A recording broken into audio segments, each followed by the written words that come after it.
Hi, this is Ashley L. Jones, author of Modern Cast Iron, and today I'm going to tell you how to make a blueberry cobbler. Now, this initially came from my mother-in-law, and it's one of those recipes that's passed down from generations, and it's so super simple. And it starts with a cup of flour, a cup of sugar, a stick of butter, and 2 cups of blueberries or fruit of your choice. And I love that recipe. It is so good. But my husband and I went gluten-free several years ago, and so I had to modify it so we could eat it.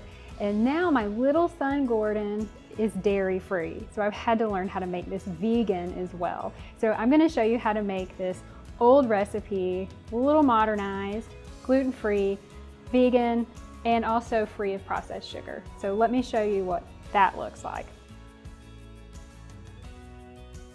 So I'm going to start with a cup of flour. Now this is gluten-free flour and it's a mix. And I've used several mixes and I like all of them. So just pick the one that you like the most, but be sure it has a 1-to-1 substitution ratio. So instead of a cup of wheat flour, you would use a cup of your gluten-free mix. So we're going to start with that. Now because it's not self-rising flour, we have to make it rise. And so I'm going to add 1.5 teaspoons of baking powder. We're going to use a 1/2 teaspoon of salt. Okay, so that's going to be our flour and it will rise. And so I'm going to give that a good mix here. Now, because we also got off of processed sugar, I'm not going to use a cup of sugar. Instead, I'm going to use 1/2 cup of honey. And I find that that goes really well with the blueberries anyway. So I'm just going to mix that in here. And because my little one is vegan, I'm going to use a stick of vegan butter. Now you can use Crisco if you like, that works just as well. And I found that a whole stick is not really necessary, so I just use 6 tablespoons and it's melted. So that's 6 tablespoons of vegan butter going in.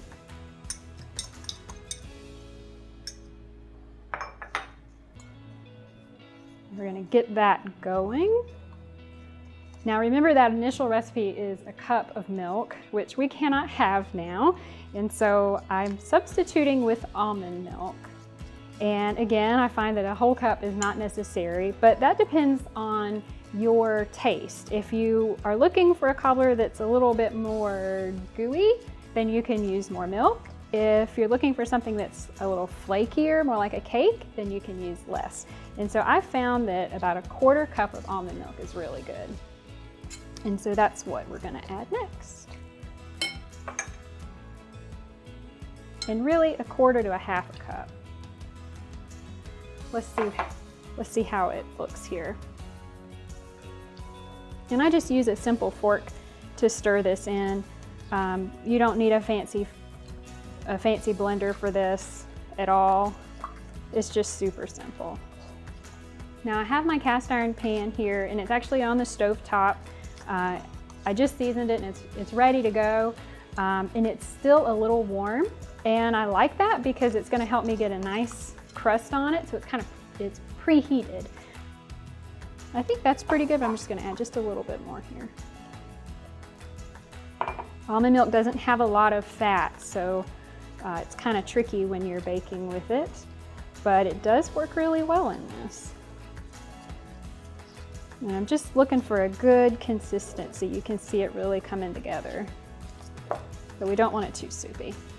Okay, now since I just pre-seasoned it, like I said, I don't need to add any Crisco or anything to it, but at this point, if you wanted to take some Crisco or oil and lightly rub it around your pan, this would be the time to do that, just to make sure it doesn't stick at all.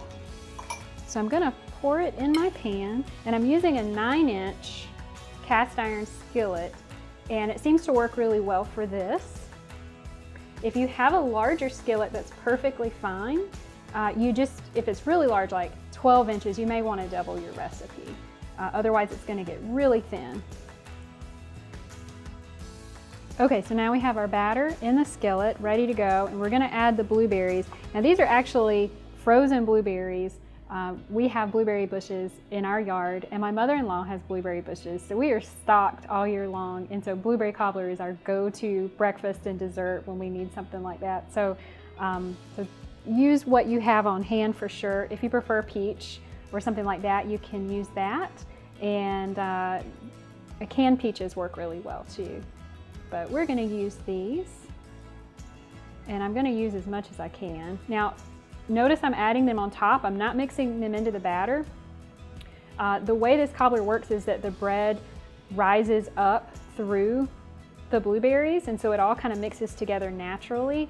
Of course, with gluten-free and vegan baking, things don't rise quite as well as that nice wheat gluten bread does, but you'll still see some of that effect. So I've topped this off as best I can, and we are ready to go. So I'm going to bake this in an oven about 375, 30 to 40 minutes, and we might even have a little side of ice cream with it. We'll see. Okay, I'm going to put this in a preheated oven about 375 and bake it for about 40 minutes.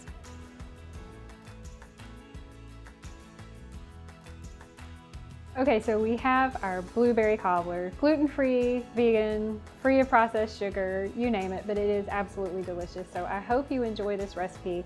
I'm gonna go ahead and plate it and eat it. And yes, Robbie and I are cheating with some ice cream. Gordon can't have ice cream, but he's gonna enjoy the cobbler anyway.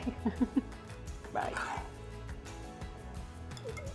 Okay, I know. You want a little bite?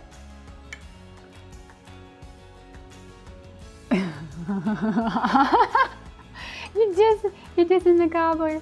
He's just in the cobbler. He'll eat it later. Maybe. If you want some more recipes like this, from apps to desserts, check out my book, Modern Cast Iron, available everywhere books are sold. And now you want it. No, you're teasing me.